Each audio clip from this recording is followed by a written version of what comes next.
Robert Heffernan, Mangia.tv, Cooking Vamp 106. Things my father said. A lot of you know my father.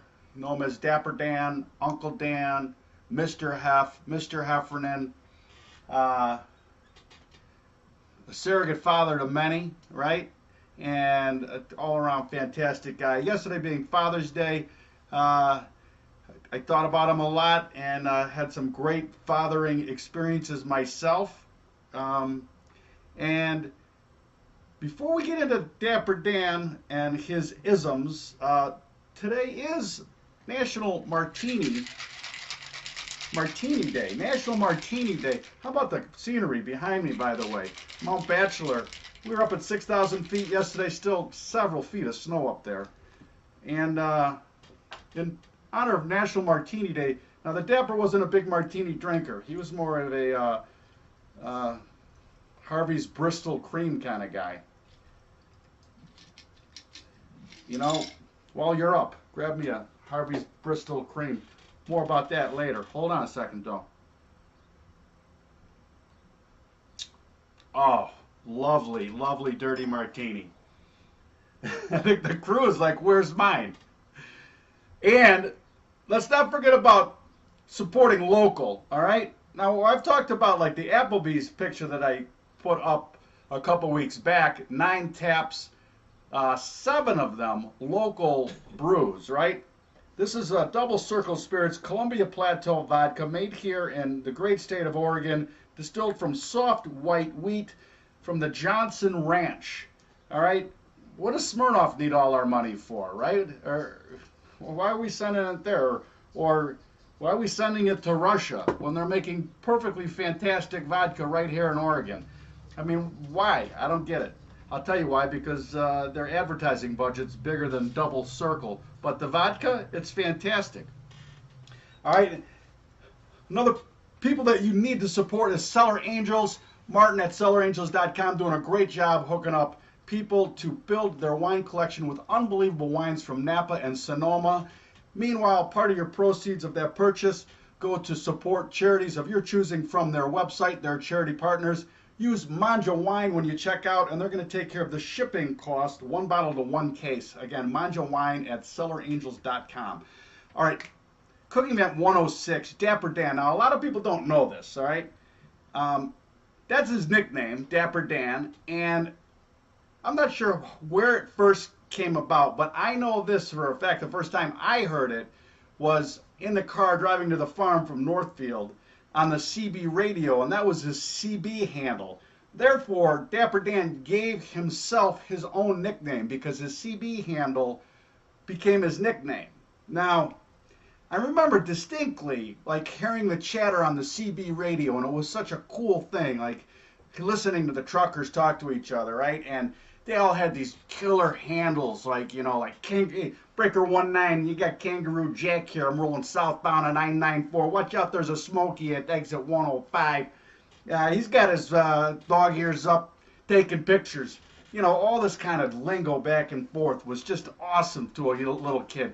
Until the dad picks up and, yeah, Kangaroo Jack, you got Dapper Dan here. I thought Dapper Dan was the worst CB handle ever. I was like, are you kidding me? Dapper Dan, that is so lame. I was embarrassed to be in Dapper Dan's car with that CB handle. Anyway, he is Dapper Dan, and the name obviously grew on me, and it stuck. And I miss the da, and a lot of the wisdom, you know, and is in the phrasing etched in my memory of things that he said. And I noticed yesterday on social media, a lot of people reaching out and wishing people happy Father's Day and missing their fathers. And what you just miss the mannerisms, man, and the things, his vocabulary was unique to him, the things that he put together. And it's just etched in my memory, and I want to share a few of them, all right?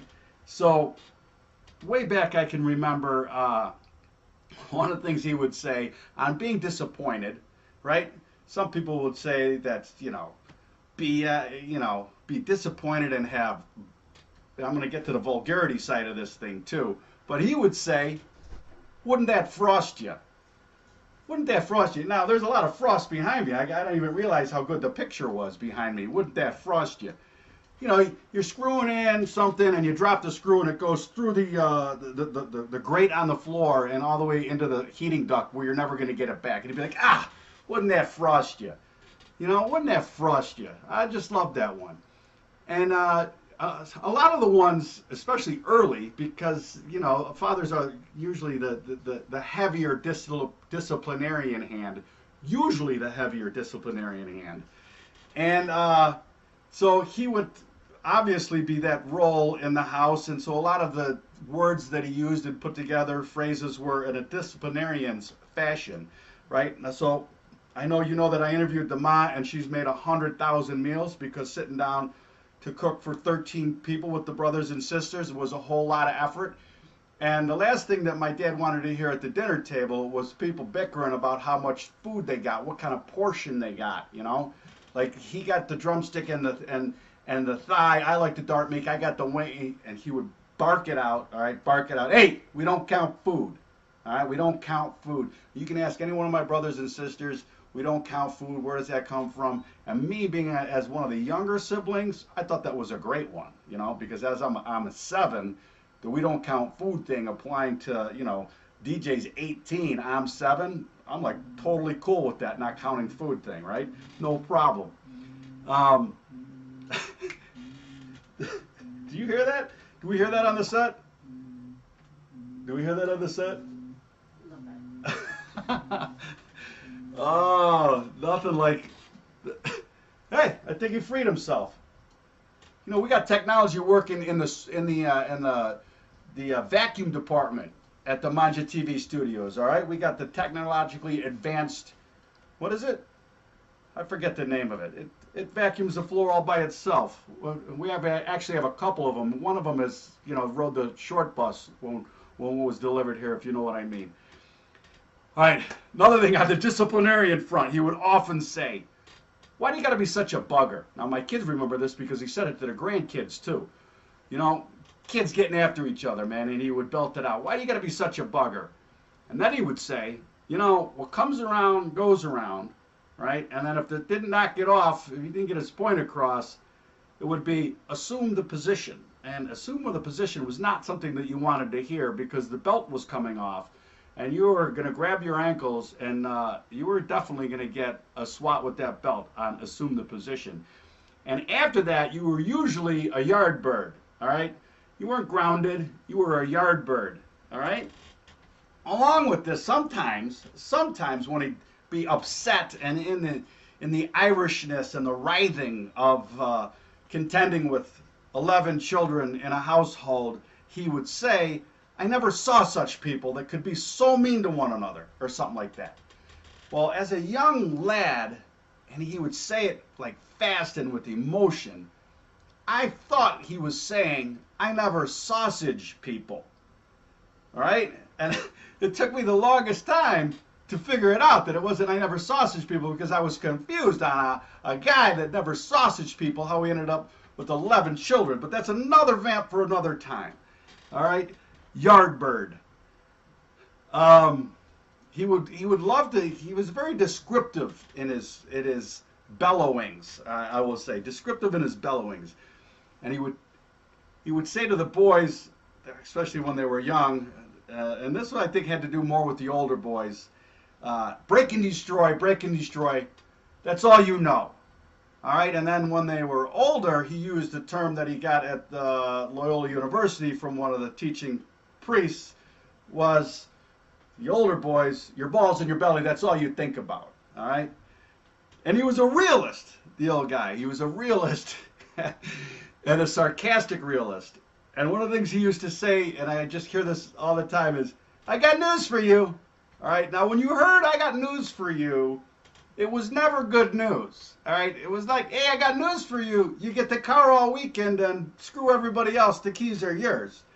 All right, I got news for you was like, you know, I got news for you. If you bring home another report card like that last one, you're going to be a yard bird for the entire summer. All right, I got news for you.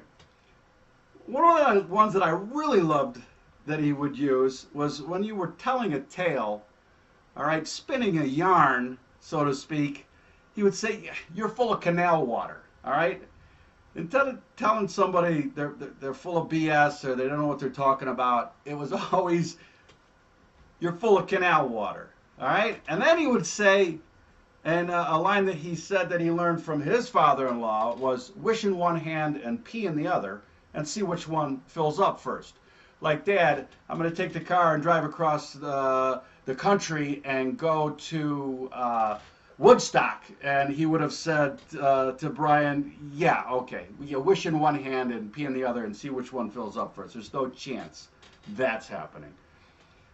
Or he would have said, hey, I got news for you. You're going to walk because you're using one of my cars. All right. He was also, I don't know if it's a pragmatist or a realist or somebody that takes the opportunity when arisen to seize on it. He'd be sitting on the couch, right? Opportunist. An opportunist. Thank you, from the gallery. An opportunist. He would say, he's on the couch watching whatever, a sporting event or something, some golf or something, and you're on the way out the door to go to the park to play some tennis, and you're walking past him, and he'd turn and look and say, hey, as long as you're up. And you'd be like, you talking to me? Yeah, as long as you're up. Hey, how about you give me a little refill on this thing? As long as you're up. Nail you every time with the, hey, as long as you're up. Perfect timing always with it.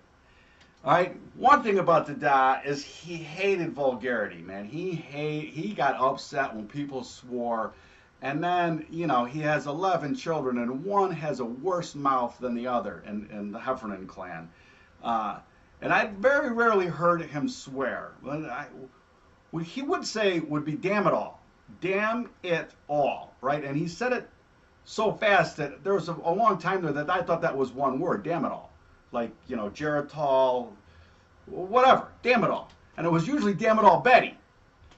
And he was just adamant about vulgarity, and he would say, can't you find a better way to express yourself?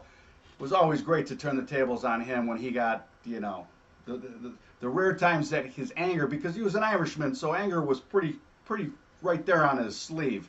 But he very rarely let it go to extreme vulgarity. And he was more sarcastic than after something like that happened.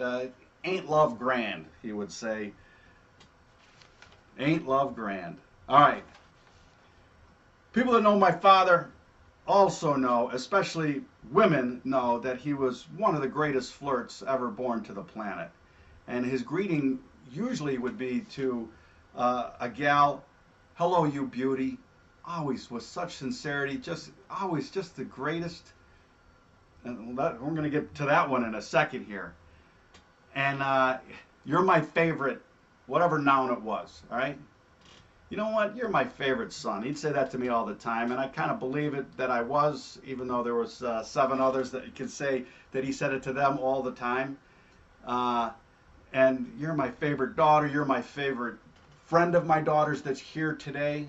You're my favorite niece. You're my favorite nephew. Always with such great sincerity in those eyes, and now we had this one. We have plenty of discussion in the family about this one today, and he would say this, and the discussion was about what was the origin of this line that he would use, right? And he would say something would have happened, and he would say, yeah, at the corner of State and Madison at midnight with the band playing, I like it. All right. And so there's 2 thoughts now in the family, is that that meant like, yeah, that'll happen on the 5th of never. Or, it's like saying, yeah, that's not happening. Forget about it. It ain't happening. Yeah, that'll happen, on the corner of State and Madison at midnight with the band playing, I like it. Or, you got to think about when he was growing up, State Street was the great street, man. So, like, great clubs and restaurants and bars and things happening on State Street. So, there was one thread that said maybe it was that good of a time, man. It was so great. It was like at the corner of State and Madison at midnight with the band playing, I like it. Like, high five. That was a fantastic time. And the jury is still out on this. All right, so we're going to need some input from friends and family and relatives to get to the bottom of what that particular vernacular means. All right. His farewell would always be, you're the greatest. All right? He would always tell you you're the greatest. And he'd like to say, so long I met you, when you were leaving. So long I met you. And then I can remember the bellowings back in Northfield as a lad of late night farewells. Go home, Crooks, or go home, Martin, to one of the friends that had been overstayed their time at the house, as if 11 children weren't enough. Then the stragglers at the house, he'd always get a nice bellow to get them the heck out of Dodge. And lastly, the mannerism from my pop when he would pray would always be the same prayer at the end of whatever he would say in leading in prayer would be, Lord, help us learn how to love each other more, because that's the challenge, especially in this world of content that delivers nothing but conflict. It seems that we really need to learn that. We need to continue to learn that, man, how to love each other, how to take care of each other. And that would be my day. He would say, that's my song. And he could sing it well. So that was the Da. Happy Father's Day, Dad. And thanks for hanging out for a little bit as I could reminisce on those things that he said that made him Dapper Dan and etched him in my mind and in so many other people's minds. And what a great guy he truly was. All right? Thank you, Dapper Dan. Breaker19. I don't have a CB handle name. I got to come up with one of those. All right, listen. You guys can all do yourself a favor and cook each other more meals, all right? And you need to get on Amazon and buy some Mangia Sweet Cajun Rub to put together killer chow when you do that. The only other thing I want to say, and I don't have it in front of me or an update from 2 weeks ago, but I want to talk about this on Facebook, is the Mangia 300 Food Challenge. Now, I'm more than 176 because I got a new basket of fruits and vegetables from Agricultural Connections. So I'm probably at like 180 now. But I got to tell you, it's a whole lot of fun to start keeping track and experimenting with new foods, and it's kind of a nice impetus for you to try new things by trying to keep track and get to 300 different things that you ate this year or in a calendar year, or whenever you want to start. And the way you're going to do that is by supporting the micro food production system, because when you commoditize it, it becomes macro, and you have to narrow down the choices to fit that macro model. So support your local farmer, support your local brewer, support your local vintner, your local distiller, your local brinery. All right, this one, I got the garlic stuffed olives from Dave's in Sonoma County, Dave's Brinery. And they are fantastic. Y'all have a great week. We will see you next week on Cooking Vamp 107. Come into my kitchen, babe. I'm gonna fix you something to eat. I'm gonna mix it up with passion. Gonna throw a pinch of something sweet. So lay your troubles down by the door.